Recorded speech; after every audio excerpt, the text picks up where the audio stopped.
Hello, hello, and welcome. This is the So You're an Author podcast where I interview indie authors and we yap about their books. I'm your host, Adair Reese, and today's guest is Mourning Star. Mourning Star is a non-binary lesbian sapphic science fiction and fantasy romance author. Their projects chiefly explore queerness through the lens of inhumanity with FMCs who find themselves on the outside. Their current project is a 9-book series with book 2 coming out in July 2026. I want to thank you, Mourning Star, for joining me today. How are you doing? Doing great. Hello.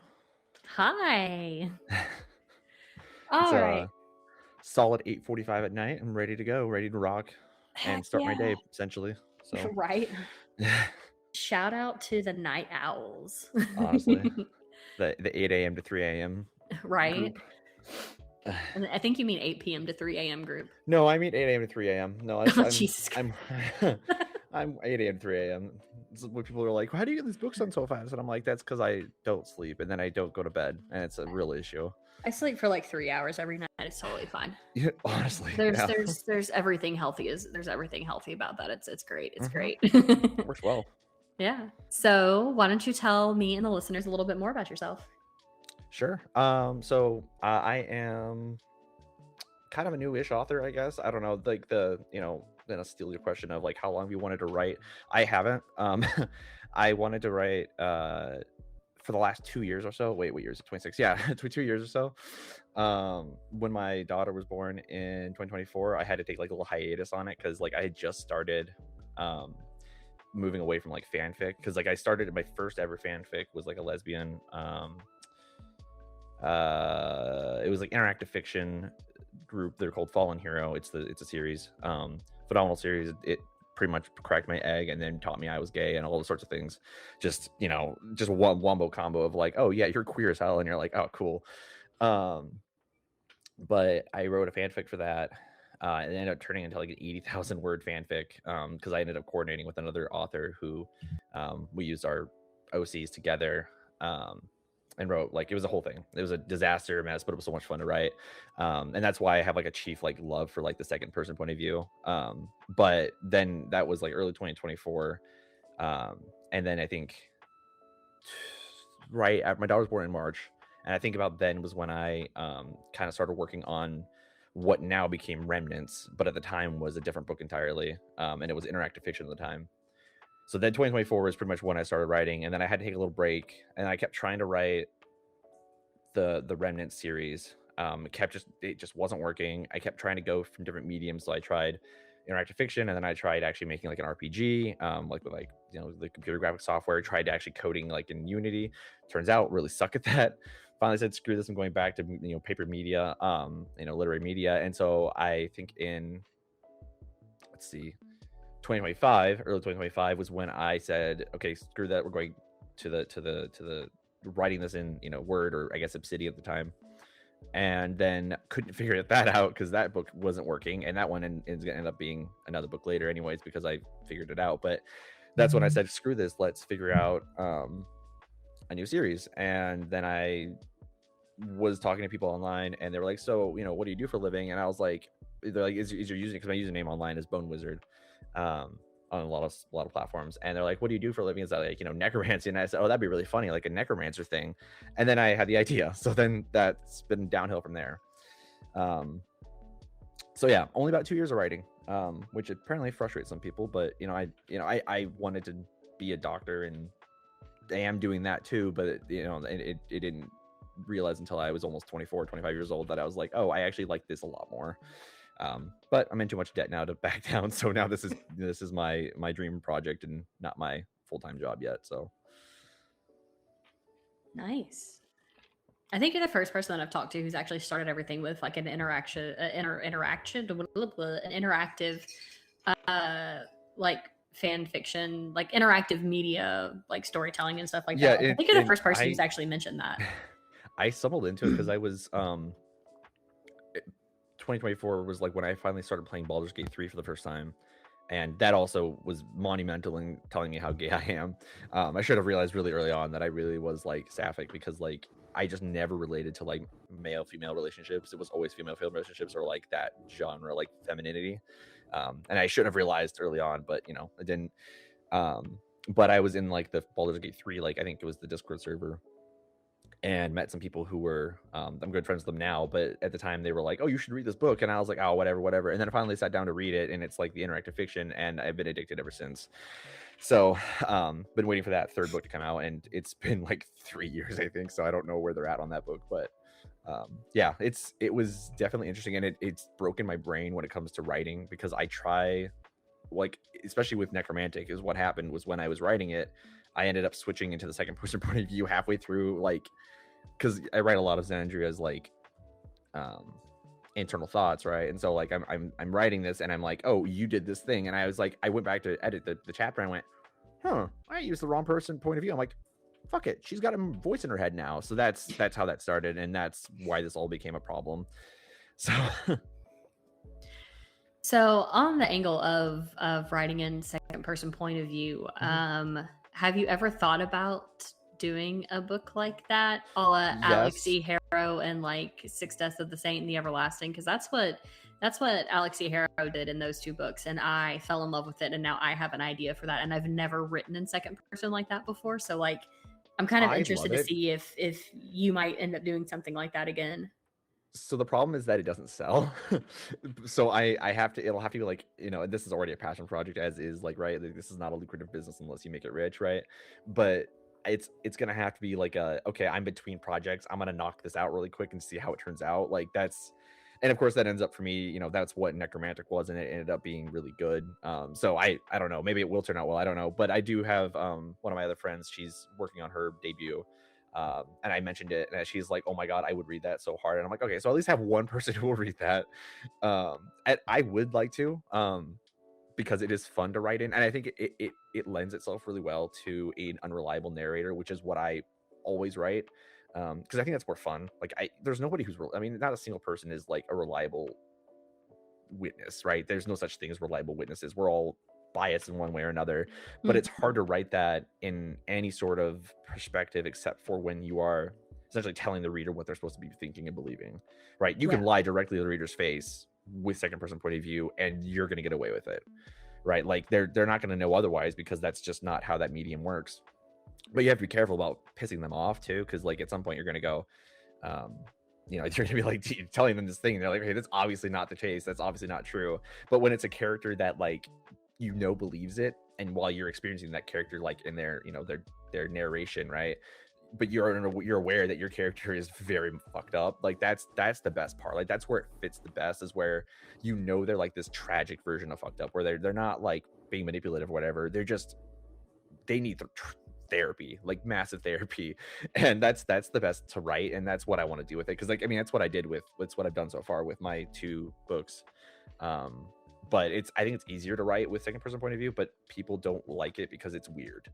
But you can play with it a lot, and I tend to do that a lot with my books anyways, because I do, in Remnants, I do have dream sequences that are in the second person point of view as like an homage, like a throwback to what that started as.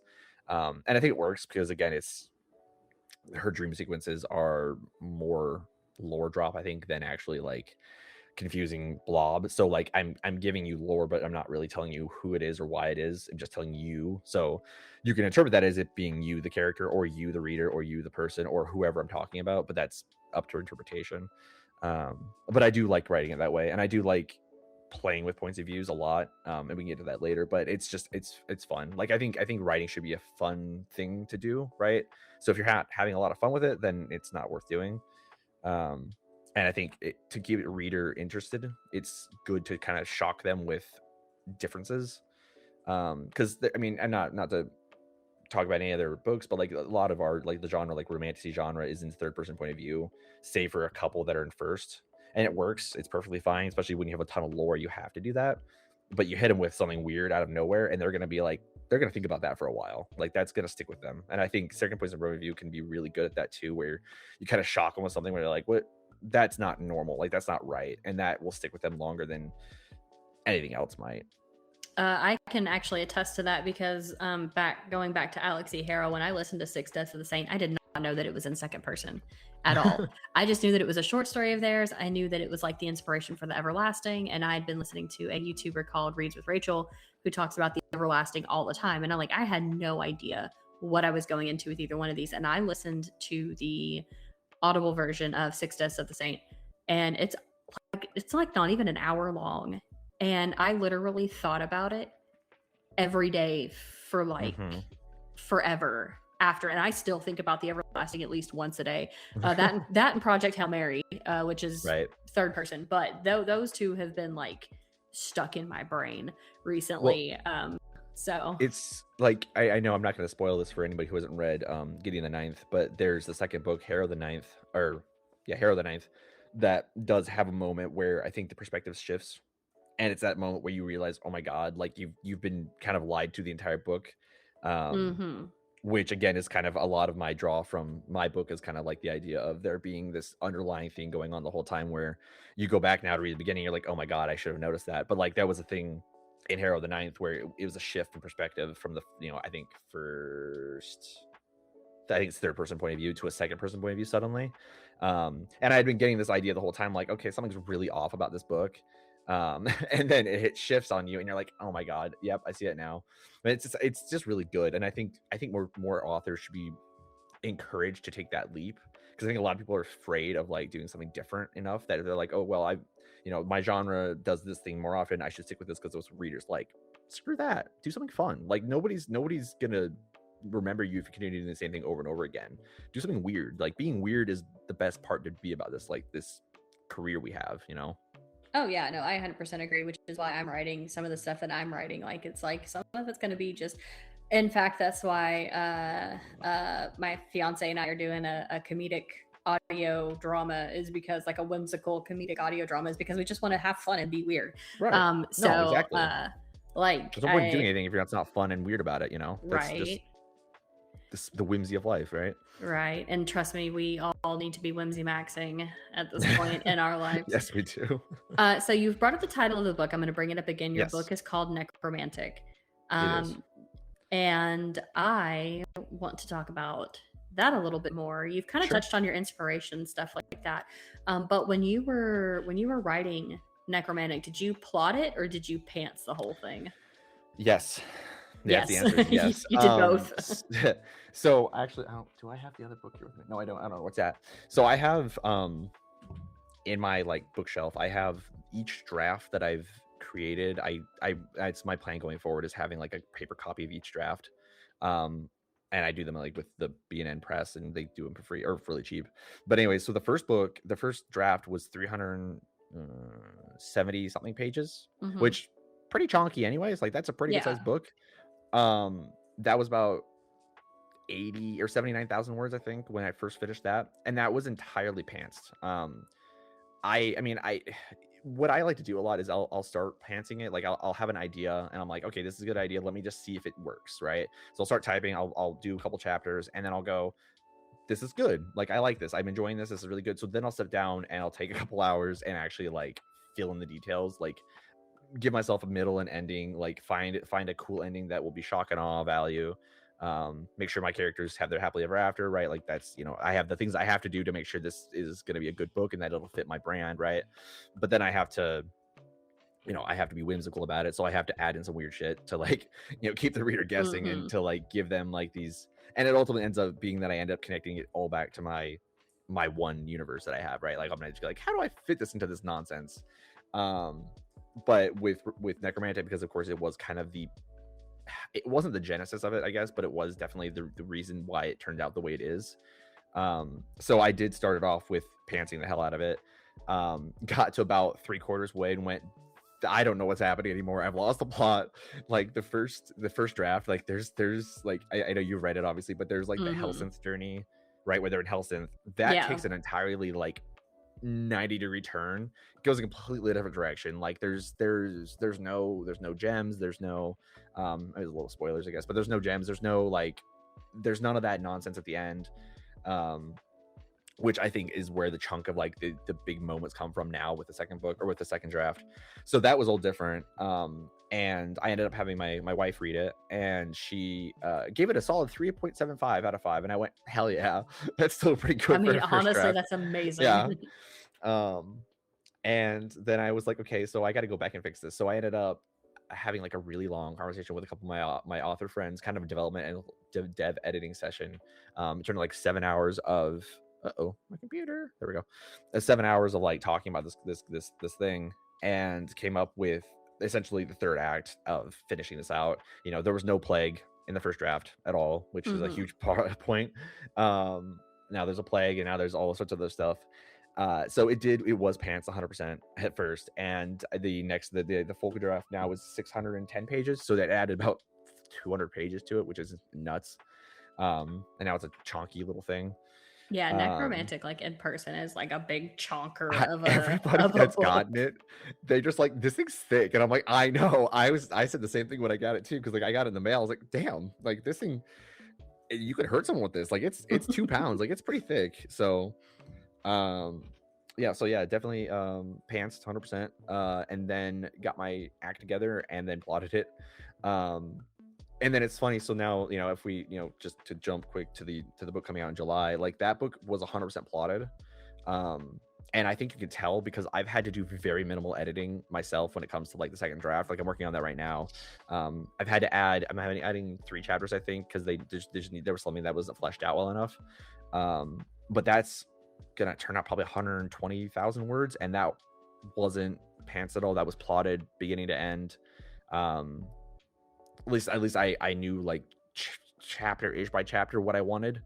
Not exactly, but of course, like I had like, okay, I need to hit this plot ahead of time. And then that also, of course, was kind of pre-written already in my interactive fiction, so I already had like a good third of the book done ahead of time. So then I was like, all right, let's just flesh this out differently and change up some things so it's different enough. And then another book coming out this year is kind of pants at the beginning, and then I did what I said before, is where I pants it, and then I go, okay, this works, this is good, and then I go back and actually figure out what themes I want to hit, what I want to actually do with this, what this is going to mean, and then how, of course, it fits into my total world, because I can't let these people go. So yeah, I feel like when you and I met, like you had just kind of, I feel like you had just kind of finished Necromantic, and then the next thing I know, you're like, yeah, I've written like 80k words to this other book, and I'm like, and I know you said you don't sleep, but like you're just like, oh no, yeah, I popped out Remnant in like 6 weeks, and I'm like, yeah, what?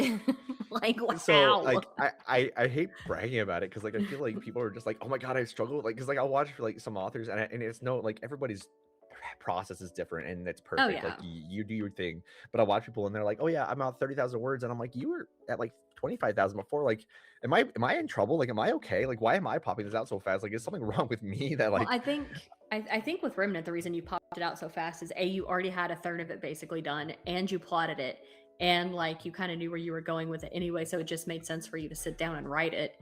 And yeah, well, it's kind of just one of those things. Necromantic was written in 4 weeks, I think. Jesus, you wrote that in 4 weeks? The original version was 4 weeks. Holy crap. In the draft after was a month, maybe 2, because I had to figure it out first, and then I was waiting for betas to come back. Yeah. So, and then again, Malady is... Oh, Malady is a monster on its own, because you have written that thing in like 2 weeks. That one was late April. It was right after my birthday, because I had just started it. Yeah. Yeah, you've literally almost 90, finished it. Yeah, I know. Yeah. That was the other one that I was going to bring up, is the fact that like you've just sat down and just one day you're like, I have this really cool idea for this like villainous story, funny. And then like the next thing I know, you're like, hey, look, I have a cover done, I have a trailer done, and I'm like 80k words in, and I'm like, I haven't touched my keyboard in weeks, and you have written an entire book. Like, I don't know. I sit there and it's all I can think about all day. And I'm going to attribute it to mental health, because I'm like ADHD. So like when it comes to like something being stuck in my brain, it's stuck there and it won't go away until I finish it.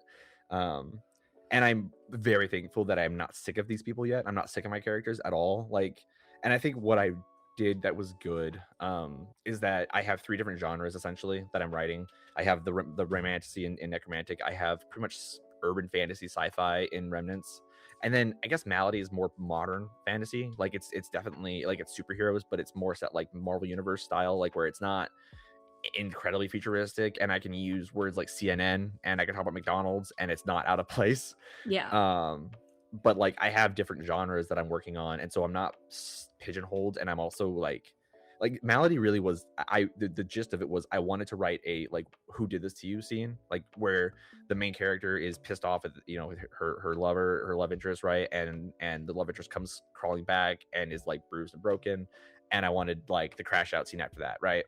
I haven't hit that yet. I haven't even hit that fucking scene yet, and I'm 90,000 words in because it got too big. It's so big now that I'm like, oh shit, I haven't hit that scene yet. It's coming up, but I haven't hit it yet, and I'm excited to write it. But I think what I did, at least with each of these, is I hit different tropes I really love. Like there's tropes I love in sapphic media, and I really wanted to hit them all. And so I'm like, okay, I have these tropes I'm gonna do in necromantic. These ones I'm gonna do in remnants. These ones I'm gonna do in malady, and then I have realm walkers that God I haven't even touched yet, and that's coming out in a few years. But I have tropes in that one too that I'm like, okay, I'm really excited for these. And I think that's just the way I've got myself interested, is like I'm really excited to write these because these are ones I love the most. So that's my plan. That's the way I've done it, but I don't know that works for everybody. I don't know if that's just me. So I mean, honestly, like, freaking kudos to you, because like I'm not gonna lie, I'm a little envious of that, because again, like, I wrote Mark of the Seraph in less than 90 days, but it was only 60,000 words, and it still took me forever, and I still can't stand that first draft. I'm currently trying to edit it, but yeah, no, I just need to come over there and just like take some of your process. Just take some of your brain juice and like inject it into my own brain, and then maybe I'll be able to do something. But at the same time, I'm also like, I'm also doing this podcast, and then I have the audio drama that I brought up, and then I'm also doing book covers and editing and everything else. So it's like, by the time I'm like, all right, I'm gonna sit down and I'm gonna write, like a dog inspires a rabbit, and because it's just supposed to be a novella, and I'm gonna get this done, and I start typing, and I'm like, crap. I have no creative spoons left. I think what I've done, and I don't know if it's healthy, I don't know if it's worked yet, but it kind of has, is that like if I'm writing, like I'll sit down and I will force myself to put out a chapter, even if it's not good, even if I get whimsy with it, and I'm like, all right, like there's a chapter in Malady, like, and it has, I don't know that it's plot relevant, I don't even know, like it doesn't have relevance, and I'm gonna keep it in there because it adds more to her character, but like it's her bullying the shit out of some frat guys on a college. Like it doesn't need to be there. It has no point to being there, but I got on a tangent for some reason, and my brain went, put this down. I went, all right, sounds good, Chief. Like I'm gonna do that. So it's there, and it's 2,500 words of a chapter, and I'm gonna keep it there. And that's I don't know. Like, and there's a scene in Remnants. There's like I think it's a sex scene at the end, and I had been stuck on it for like probably 4 or 5 days, and I was like, fuck this. I'm just finishing this up. Like I'm gonna put in some gross words. I'm gonna use the words I don't usually use. I'm gonna use a few tropes, and it turned out okay. And whoever my author or my readers were like, "This is good," and I went, "Cool, works for me." Like I don't know. Like for me at least, it's like if I'm gonna sit down and write, like I will sit down every night and at least pump out something. And it might be dog shit, and that's just how it is. That's how it'll be. I need to get back to doing that too. With my fiance being here, it's been a lot. Put him to work. Right? He's busy enough as it is with helping me with other things. Like, but that's what he's been doing. Like we have like what we call creative time, where like we'll like turn off the TV and like we're both supposed to be doing creative things. I'm not gonna lie, 90% of the time I end up just scrolling on Threads and TikTok, and I need to stop doing that. I need to like get a brick to brick my phone or something and like just actually sit down and. But anyway, so Necromantic is out. Why don't you tell us? I know we've come back and forth about all 3 of your books that you're kind of currently working on, but let's go back to Necromantic now.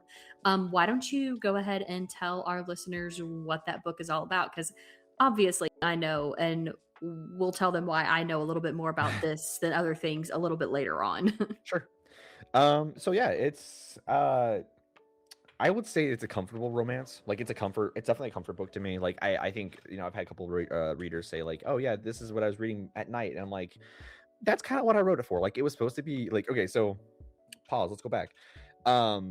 It's inspired by a author, two inspirations mostly. One is J.A. Varvarka, who I love, and she wrote Black Sea Odyssey. And that's a 3-book series. And it's like a pirate's romantasy type of thing. And I really like those characters a lot. Excuse me, where they're kind of like, I don't actually remember. I don't know that they're fated lovers at all. And I'm not a big fan of fated lovers trope, like, which is funny because I do use it, but I'm not a big fan of it because to me it feels like there's not as much like a heart to it sometimes. Like it can be done really well, but there's sometimes there's just not a time where it's like, oh, this doesn't feel real. Like doesn't feel like a real romance, right? So my initial thought was, okay, and the other author is Mola J. Bragg, who writes superhero romances, and each of the books are a different like couple, but they kind of get together early on in the book. Yeah. And I like that. Like I like seeing a couple work together. Like the chase is good too. And again, I'm a huge hypocrite because I've done slow burn. So like I've done that to myself too. So, but like this book was supposed to be like, okay, so these two are going to get together chapter 1, right? They're going to be in each other's lives chapter 1, but their romance is ground floor, right? Like they've never been, they've never been around each other, right? Like that's the gist is that the love bond that they had broke, right? She, Artemis dies, love bond breaks, Xandria goes insane and tries to bring her back, right? Like that's the gist of it. Like necromancer bring back like Frankenstein, but she's whole and not stitched up, right? So it's they're supposed to be this couple that like you're seeing an unhealthy level of obsession on Xandria's part, and I'm not making that romanticized. Like I'm not making that to be like, oh, this is cool and fun, right? Like it's unhealthy, and it's made that clear in the book. Like this is unhealthy, like an unhealthy way to think about something.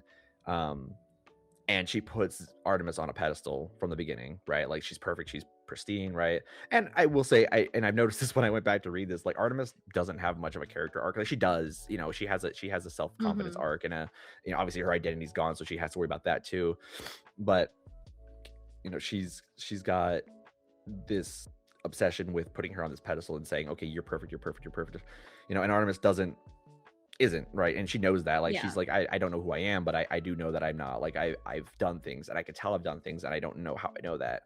So there just was that you have Artemis or Xandria's like side of that, and then you have Artemis' side of that, where Artemis is like, okay, you're calling me perfect, you're calling me the best thing ever, like you were obsessed with me and I don't know why.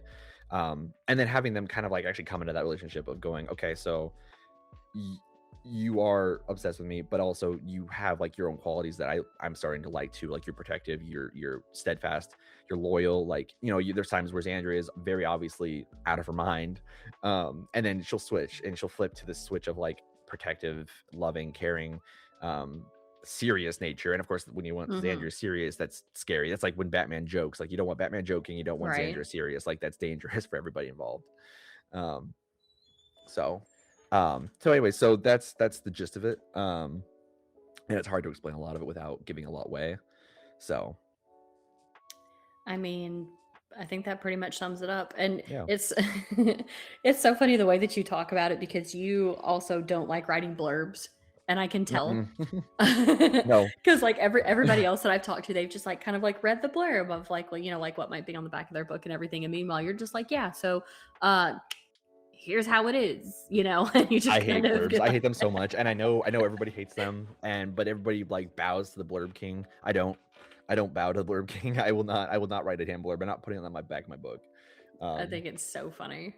And I know it's funny because I'm the one who did the remnants cover. And so I was like, hey, do you want like a back thing for this? You're like, yeah, I'll figure out something else to do with that. Just give it to me.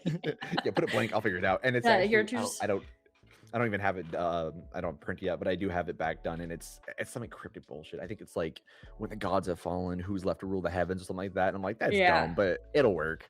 It'll hit nice. Yeah, no, although I have decided so funny to at least like if in any case of my book being in like a bookstore, I'm gonna put the blurb on the front cover. Like I do have a blurb for like the internet, right? But I'm gonna put a blurb on the inside cover just because there needs to probably be one, because someone's gonna pick this up and go, what the hell is this book? It has no indication like on Necromantic that this is a lesbian romance. Like it has no indication whatsoever, not a single.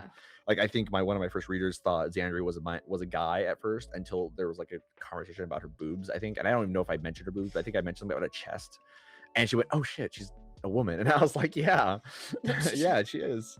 Well, so, I'm pretty sure you use Xandria's pronouns, but anyway, that's neither here nor there. I think maybe Artemis does. I think she didn't realize it until like the first or second chapter in. Like the first chapter is not clear at all, and the second chapter is like, oh, got it. So, Yeah, like if I were to look at necromantic from like its cover, I'd be like, this is like some kind of like cyberpunk necromance kind of, because of the colors It's you have, because there's no you really like high contrast colors. So like that's what it reads to as me. And I was like, oh, this is gonna be like a cyberpunk necromancy thing. That's really cool. And then you're like, wait a minute. Yeah, no, like explaining why I use 90s retro colors for a romantasy. Explain that to me. Why did I do that? I have no idea. I don't I don't know. know, but I love it. I think it's a great cover. You know, and it became my freaking like brand. So now everything I have is branded in like this neon blue, and it's like, God, why did I do this to myself? But I did. So we're on those road, and I can't go back. I think it makes it stand out because, you know, on the topic of like romantasy book covers, and a lot of people point this out like all over the internet all the time, that like they all start to look the same, and They do, you're and like, have I read this book with the filigree golden I swirls and the flowers and the I know, like knives and the other things, which is why I like, was even right, like you I was know, at Barnes and Noble today, and I was like, I yeah, saw like 2 or 3 of them, like, have I read that? Like, I probably haven't, because I don't usually read like straight romances, but I'm like, it looks really familiar. And like and it's fine. Like, again, I don't mind. Like, and they're all really pretty. Like, I will pick oh, them up they're all anyways. They're very very pretty. pretty. It's just like, I don't know. Like, I like the high contrast stuff, and all of them so far. And the only one that isn't, I think, is Malady, and it's only because it's, and I haven't actually released that cover yet, but that's because it's more comic book styled, so it's gonna look like that versus like an actual high contrast. I expected that one to be far more like comic book styled. But so we've talked about that a little bit. We've talked about your inspirations. We've talked about other stuff. What's something that you just kind of want to talk about? Um, I don't know. I mean, I have Remnants coming out, which I can give Yes, a we can quick talk about amount about that. That one is, so I don't have my laptop. Never mind. I am probably 3/4 through editing it. Mm-hmm. To the point now where I have to like make sure I'm not missing any plot holes, because, you know, when I get to this point in the book, if there's a plot hole, I'm just deleting it. I'm not dealing with that. Like, that's a problem for later. That's like a problem for book 2 me. Like, if I needed that plot point, I'll come back to it. Especially since I have like, and I've talked to some people, and they're like, how do you keep all this stuff in your head? And I'm like, again, mental illness. I have a pretty big one. Like, I've got some, it's a village. It takes a village to run this farm. Like, It takes a village to run this farm. Oh my god, I'm stealing those are my that. meds, by the way. That's my meds, my Yeah, village. I know, but I'm totally stealing that though. But like, you know, when you're running, like, you know, and I hate giving any attribution to Sarah J. Maas, but I did take a bit of like, so her stories, of course, are all like connected in one way or another. I don't know how they're connected. I don't care enough to know, but I did. Oh, that's a cool idea. Like, you have 3 or 4 different trilogies, and, well, she's got 6 or 7 books per one, but like, you've got that idea and you've connected them all. I'm like, well, let's see if I can do that, right? And then I've taken, of course, the idea of like from Endgame and like Infinity War, like Marvel, of like, okay, we have 6 different characters, right, throughout different books. I'm gonna bring them all together in the final book, and it's gonna be super dramatic and emotional, hopefully, and it'll make everybody cry, hopefully, right? Like, that's, if I pull this off, we're all gonna be sobbing if I pull it off, right? So Remnants is the flagship, I guess, is the word. Mm-hmm. It's your phase 1. It is my phase 1, right? If we're gonna call it like necromantic, like it's the prequel phase, right? It was necessary to set up the idea of what's going on here, right? Like, the main characters, like our voices in our heads, right? But then we have Remnants is where you're going to get the whole world. Like, you're going to get like the idea of like, okay, so this is how this stuff is working. You're not going to know that it's connected. Well, I mean, I'm telling everybody it is, because I don't want to confuse readers. Like, I understand I'm not Sarah J. Maas. I don't have a traditional publicist. Like, I can't just mess with everybody's head, right? But I'm saying that these are connected. They are sister series. You can read them in either order. I recommend reading them as they come out, right? Like, book 1, book 2, book 2, because you're gonna remember things better, because you're gonna like, oh, okay, that happened in this book, and then it happened again in this book, right? There's gonna be synonymous events, like things that are gonna happen. You'll notice, like, I think this necromantic takes place in October, right? I think I said 10th month, because they didn't have the concept of October. That's also really hard, by the way. Just a tangent. I don't know when to use like feet and like imperial units in fantasy books. Like, I read Flesh and Fable, which is a really, really, really good sapphic romantasy. It's not romantasy, it's sapphic fantasy, but it's romance subplot, by Emily Sin. And she uses feet and like inches in that, and that's fine. And it's like, and I've noticed that some other like authors do the same thing, but I don't know when. Like, I'm like, do I use this? Like, will this take people out? Like, is this anachronistic? Like, I don't know. from my understanding, and again, because my fiance is from the UK and I'm obviously very American, it just kind of depends on where you're from. Like I recently interviewed a Dutch author, and I'm pretty sure she uses like kilometers and stuff like that in her writing. So I really think it's just kind of like where you're from and where you're trying to place your audience. So like with like you're obviously, you know, it's blah, blah, blah, blah, blah, blah. I mean, it's not super obvious, but if you're selling to more American audiences than like feet, inches, you know, like what we're Well, used that's what to. I'm saying. But like, if I use feet and inches, does that imply this is our world with imperial metric unit or metric units? I don't think right? so. You know what I'm saying? I don't think so. Okay, so that's a whole other argument. I'm gonna That's go where now. I'm getting I'm at. gonna go off on a slight tangent here. Sorry, because this ticked me off the other day on Threads, and I wish that Threads hadn't nuked your account again, You had to because nuke me a like third this would have been a time. perfect thing Yeah. to like tag you in. But somebody was like, they were like, you need to stop using adrenaline in your fantasy or historical, like your medieval or your historical fantasy books, because they don't have the concept of what adrenaline is. And so I had They a have whole the concept of conversation feeling about high that. on battle lust, though. Yeah, so, like, I know, but like that's the whole thing. Is like, well, you're not. Obviously, your character doesn't know what it is, but you want your reader to be able to empathize Right. with that character. And that's how you're going to do it, is by using something the reader knows. So, in the same vein, I think using feet and inches is more for the reader. It's more of a reader meta than Right. it is going to be for your like Well, universe meta. but that's the thing though with me though, and that's the problem that I keep running into with, again, having this whole damn series, is that I have to be very careful with what I'm saying when I'm saying it. Yeah. Right. Like with Xandria, right? And I've had people notice this. I had 2 reviews. One review was like, I don't understand why she talks so differently. I don't like it. Right. The other reviewer was like, I got a little weirded out that she swears so much, until I realized it was just Xandria swearing. And I went, yeah, think about it. Think about why that is. Think about why Xandria says the word vibe in one of the chapters. Think about why there's chapters that say, it's like chapter 3 or something that she yeah, says no. that, and I was like, she's like, yeah, what? I catch a vibe, and the guy's like, vibe, and she goes, doesn't matter, move on. Yeah, he's like, what's a vibe? And she's like, anyway. Anyways, like, that my tangent back, like when you're using like these like terms and stuff, I have to be very careful with all that, right? So like remnants, of course, then you're getting into, okay, this is in our world, but it's not our world. Like this so again, I might quick tangent on remnants, and I guess while I have time, remnants is a world post disruption. So the disruptions were like, I don't know how to explain this, like, let's say miniature meteorites striking the earth, right? That level of destruction, not not annihilating half the population or more of the population, right? But it essentially, something happens at about, I think it's 1000 AD. So I changed the nomenclature. I realized after disruption and Anno Domini are the same phrases, and I make the joke about it in the book. But after disruption, right? So there's like the time differences I had to make. But 1001 AD, something happens and it splits the earth, or it splits parts of reality, and there's like this goop that leaks out of reality. We call it affliction. And when people touch it, they get inflicted, right? Because I'm very clever like that. And they get powers or they die, one or the other, right? So it's either this dangerous thing that you touch and you die, or you touch it and you might get powers, or you might just burn to death or get cancer, right? There's a lot of variation here, but like you might get powers from it. But they also find out that you can use affliction as power source, right? Yeah. And it's got this, I don't know if I've gone into this book yet, but I will in the next book at least. It's got this predetermination idea to it, right? Because it is something that we've torn from reality, right? And humans have learned a way in this book to figure out how to at least milk their earth, or milk the reality for it. We don't know how, is it a limitless source, or is it limited, right? Is it fossil fuel or is it not? They don't know yet, and they've been using it as humans will and without care, right? But it has this predetermination to it, where if you funnel it into, say, I don't know, a bionic arm, right? You don't tell the bionic arm how it's supposed to work. You have wiring through the bionic arm, right? But it will work the way it's supposed to work, right? It will have this idea of it worked already, right? This is how this is supposed to work, because it's an arm, right? And so it works like an arm, but you didn't tell it to do that. You just ran this thing, a piping through the machine, right? And you let it spill into its guts and its internal organs, right? And it worked the right way.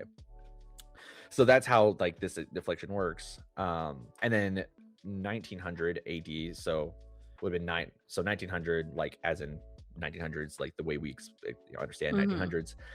That's the second disruption happens. So that's the second time this happens, and then that's when the earth changes dramatically, right? That would be Yeah. before World War I, World War II, right?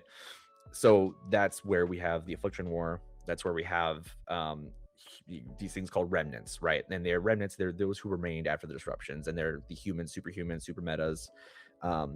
And again, this has been, I've had a couple readers compare it to like X-Men and Marvel, which is a fair comparison, all things considered.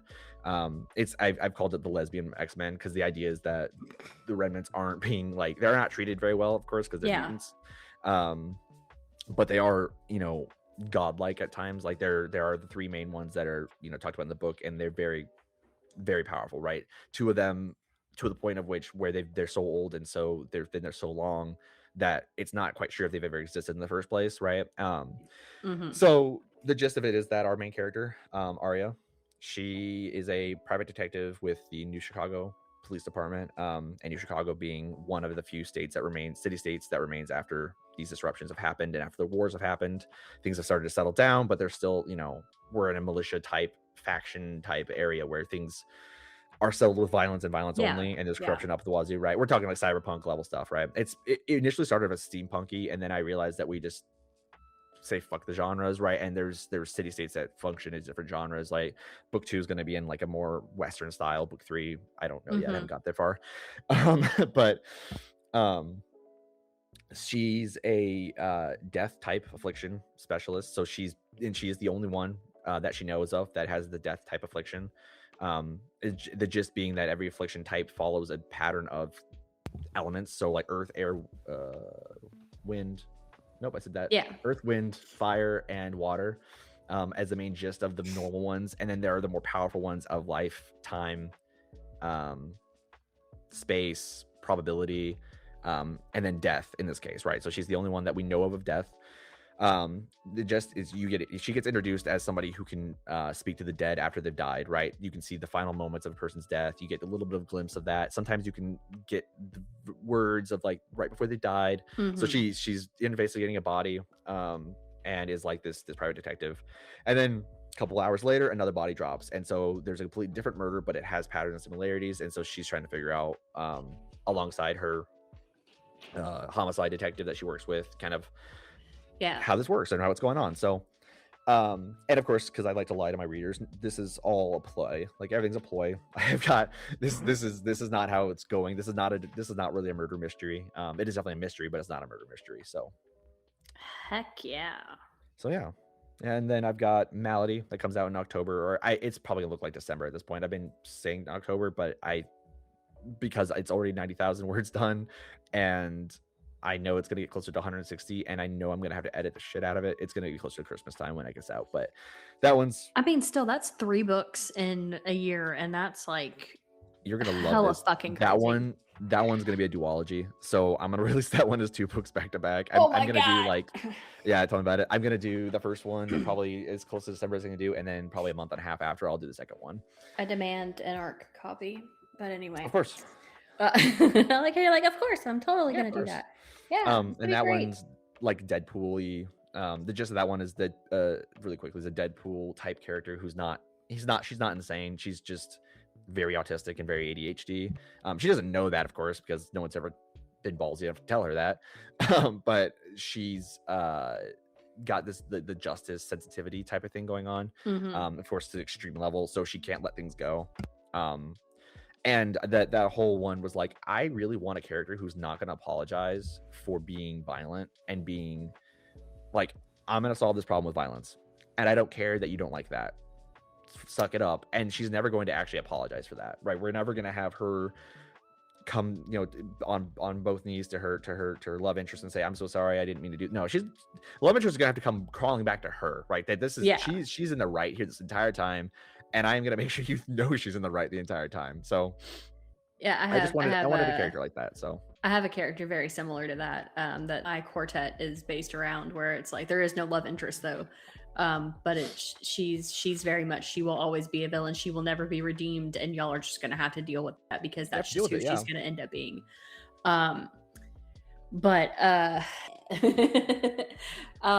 I just honestly have been just in awe of watching you just absolutely like blossom out as a writer and everything. And It's stunning me too. Like I just looked today, like I have 45 people that have necromantic on the TBR, and it's crazy. Like I don't know who you people are. You haven't said anything to me. Like what do you don't be shy. Like I love when people text me and they're like, so I'm reading your book and I hate you. And I'm like, cool, thank you.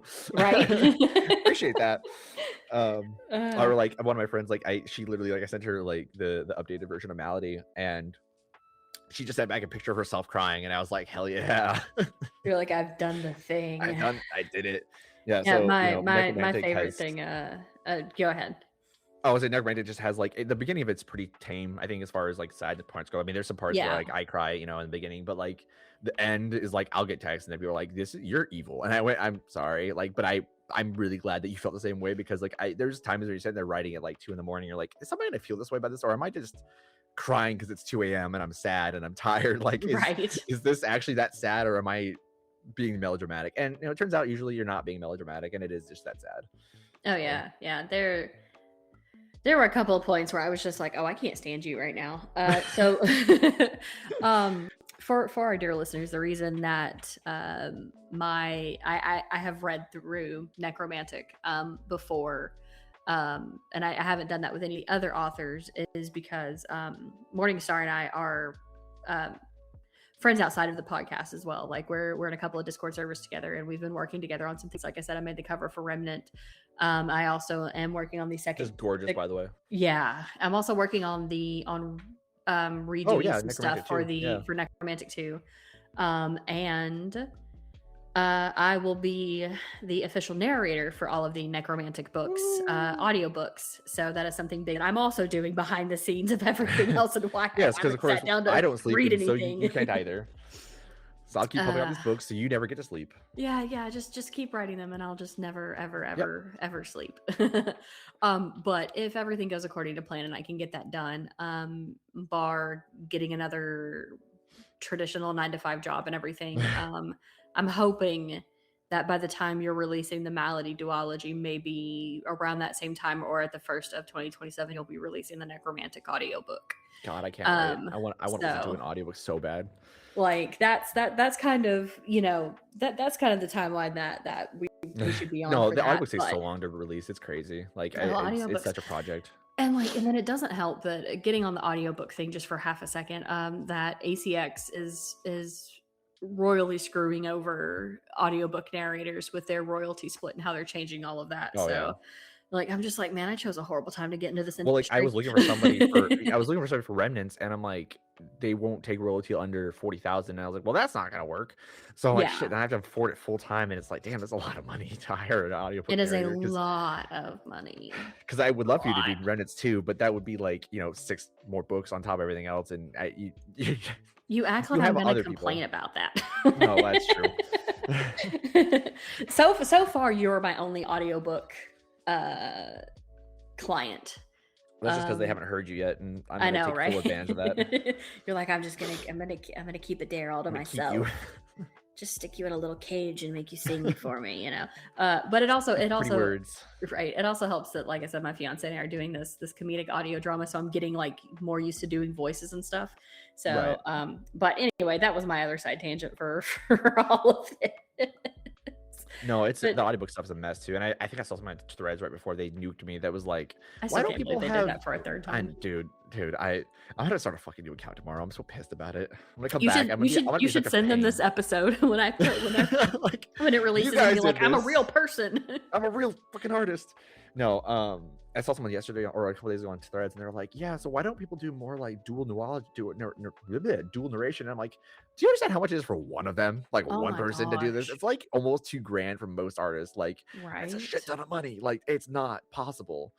I've got super lucky that my fiance also does audio stuff. So like him and I already talked about like offering dual narration to people, like with both of us doing it, and then like him and I will just split a certain amount of like whatever that might be. But like other than that, like it is so it's outrageous. Dual narration is so like single narration is expensive. Dual narration is even more expensive. Duet narration is the most expensive you can do, because you're having live banter back and forth like that. Like it's insane.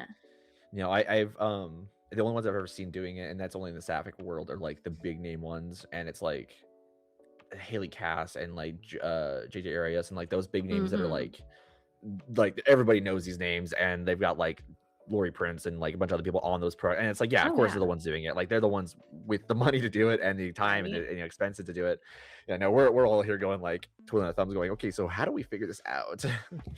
We're all here like, I got a fancy microphone. I sound half decent when I read, so I'm gonna make this work as much as possible. I don't slur through my words that bad, so. Well, because like I'll also be narrating my own books, so like that's a whole which other thing I'm very jealous you can do that, because of course I write female characters, and my voice is much deeper than a female character would be, so I can't do that myself. And I tried, I tried fucking with Audacity, and I was like, yep, I'm just pitchy, I give up. There are male narrators who can do decent female voices. But I know they can, and I can understand how that would also like strain your vocal cords after a while. Oh yeah. Like even when I'm doing some of my like my deeper like ones that I do, or if I'm doing eventually everybody, I don't know if people who listen to this podcast will meet them, but like eventually after doing my Pinky voice for a while for the Adventures of Pinky and Frankie, like I'm like, my throat hurts. I'm kind of in pain actually. Yeah, I'm like, oh, this isn't great. And so now I'm just like, but yeah, no, I totally get where you're coming from. And I mean, I get it. But that's why you have me. Exactly. Yeah, that's why I have people that I'm going to just abuse and take your free work. I'm gonna start a fund now that's like fund to dares free audiobook work. Free audiobooks, yeah. Well, I just got a quote for like the Remnants one, because I was looking at another author, so I didn't have to like overwork you, but they were like, yeah, $1,700. I was like, fuck me, that's expensive. And I'm like, I'm gonna have like a real job here in like 2 months. Like I'm gonna be a full doctor thing, and I'm like, I still don't know I can afford that. It's like, damn. Right. Everything's too expensive these days. It is. I mean, but hey, the damn Audible network, it's damn expensive. Dude, well, like not only that, like apparently some people are still on ACX, and all of the auditions they've been getting recently are AI auditions. Oh my god, yeah, no, they're not even real. Like they're not even real people. They're freaking AI auditions. Or like I got it. I was texting one of my my street team members, and she's like, "Well, I'm so glad that you're gonna look for like a real author and not like a real narrator." And I'm like, "Yeah," I'm like, "People are doing that? Like, what do you mean? Like, is that actually a thing we're doing?" And she goes, "Yeah." I'm like, "Damn! Like, I thought we were all like pretty cool on this whole don't use generative AI and like the community." I'm like, of course, there's like the weirdos that do it, but like, I thought we were all cool on that, but apparently not. Yeah, no, there are a lot of and the Zon is pushing it for people to use virtual voices, quote unquote, is what they're calling them, is use a virtual voice. It's AI and it sounds awful. No, of course, it's like don't are wrong. And well, I mean, some of the LLMs, their actual like speech stuff that they do, like they're talking, they can almost mimic an actual human. Terrifying. Yeah, like the vocal fry and the ums and the uhs and everything else, and I'm like, it is honestly terrifying. But I'm just like, man, I chose the worst time to become an author, editor, artist, honestly, audiobook narrator all at once. I joined up and I was like, AI now. Right, like I started my like social accounts in like March, and I'm like, all right, let's get started on like networking. And I'm like, and AI, and I'm like, whoa, what's happening? This is awful. What's going on? Yeah, it's like do I have to defend myself? Like, I mean, I'm not gonna defend myself. Like, if you look at my book, and my second chapter is honestly, fuck the Kingsguard. I'm hoping you're not thinking this is AI generated, right? Like, it's not. Yeah, trust me. Nothing in Necromantic is AI generated. I've read it over, and I'm gonna be reading it again many times. So no, it is full of nonsense and whimsy, but it's so great though. It's absolutely fantastic. I'm in love with it. I'm in love with the characters. I'm so ready for more. I'm ready for Remnants, and I'm ready for Malady. I think Malady is gonna be a lot of fun. I don't think anybody's ready for Malady, and I've been told, and it's somewhat terrifying. I guess like quickly, but like. That apparently it's my best work so far, and these are from people who have read Remnants and Necromantic and the other stuff that I wrote that hasn't been released and isn't going to be released. Like, they're like, yeah, this is your best work ever, and I'm like, okay, cool, that's a lot of pressure. Neat. I'm like, why is it good? And they're like, I don't know. And I'm like, all right, that's not helpful at all. Honestly, though, what happens when you're an author, because writing is a skill like everything else. The more you do it, the better you get at it. Which is probably part of it. Like, it's just reads differently and better. And I think too, there's like a lot of themes in it. And there's some like spoiler themes in it that I'm like, I think are hitting hard. And I think also just in the time we're in right now, where the one of the popular songs on TikTok is the fertilizer song. We're all kind Yeah. of like in that mood of like, hey, let's just burn it down. We can't probably, but we want to do it. We feel like it. Oh yeah. I think it resonates with people, and that's what Malady is. And I'm gonna use that song for our trailer later. So that's gonna be so great. Your trailers are so good. Like, by the way, God, I don't know. You Like, people guys, like those, and I'm like, this is crazy. Like, it doesn't take me very long to do them either. Like, it's kind of fun too, because like you're just kind of like, when you hit the right beat with the right words, you're like, oh, that feels good. Like, right? I don't know. But I'm gonna have all your socials linked down below, Cool. and Yep. I highly minus recommend. my threads that may or may not exist by the time this comes out. We'll see. I'm still mad that Petition for my new threads name. What threads name should I come up with this time? Do I do a real I'm N-Star back author? again. I'm not a robot. I am back. But I'm still mad that they nuked the So You're an Author threads. I haven't even attempted to get it back. No, right. Like that one, like at least it made some sense of like, oh yeah, 300 in like a couple hours. Like I get that. Yeah, like we were almost as big as my main account. No, that was like less really than fast, which is hours. great. Like, and again, like what difference is you from like some, like, I guess because you're not like a name brand actor, I guess. I don't, basically. But like I have had mine since I don't know, like late March, like when I had to do it a third time because they kept nuking it on me every like 5 days, and it had almost 400 followers over time. And someone was like, was it because your book came out and you got like 100 followers? I'm like, probably, but like, damn, like kind of rude. Like I was, I was having a high, like, but whatever. Which is crazy when you see some of the other accounts on there where it's like, oh, well, like these accounts went viral and gained thousands of followers in like 2 days, and they're still around. But anyway, totally fine, right? That's, I don't know. Yeah, I don't know. That again, I don't know how the system works. I don't think it does, but whatever. And I'm heartened at least a lot of people. Right. That. Yeah. Exactly. Yeah. And it's perfectly works fine. Right. I'm heartened at least a lot of people have been like, yeah, we will miss you, and we'll boost you when you come back. I'm like, that's fine. It won't take long to like rebuild stuff. It's just really annoying. It's a pain in the ass. And I change my socials on my accounts every time it happens too. I'm like, oh, here's my new account. Like, don't follow the old one. Yeah, the old one doesn't exist. Don't be able to find it. So, but yes, I will have all your socials down below. People need to go watch your trailers, and you guys can pay them for me too. I will do them for people. I've actually started trading. $15 is like what I'm like. Just throw a couple dollars at me. It's fine. It doesn't take that long. Or I will take art. I have gotten several pieces of good art. I've gotten some smut art from it. Just because they'll people to pay me, they'll just do that instead. I'm like, fuck yeah, I'll take that. So I'll take art as well. Yeah, so you barter services. I do that too. I do barter. Yeah, yes. I think it's such a good thing to do among indie authors, especially those of us who, it's like we just all trade services back and forth. We just throw the same $5 at each other. We like pass around the circle for who's for the $5 of who it's going to this time. But it has been an absolute pleasure speaking with you about all of this stuff, Mourning Star, and thank you so much for taking time out this late at night for some of us, but kind of early in your night for you. Just getting started. I'm gonna go for a run, and then I'm gonna finish up some remnants. Is what I'm gonna do. Yeah. See, and meanwhile, I'm gonna get off here and be like, okay, is it bedtime now? We don't sleep until we finish our chapters, Adair. I don't know who you're talking to. I sleep when I want to sleep. But it's been an absolute pleasure having you on. Thank you so much for getting on and talking to me about your books and everything, and kind of letting me let the cat out of the bag that I'll be doing your audiobooks. I am thrilled, and now this locks you into it, so now you have to, because now it's this definitely locks me into it for sure. But if you ever get threads back, like you're free to share that now and like tell people, because you were like, can I tell anybody yet? And I was like, not yet. I might have hinted at it a few times and then be really unclear about it. That's what I'm gonna do. Yeah, you 100% you should do that, because you're just like, oh, maybe it's this or maybe it's that. Yeah, it's a secret fourth thing that none of y'all talked about. Yeah, this indie author has an audiobook coming out. How about them apples? Yeah.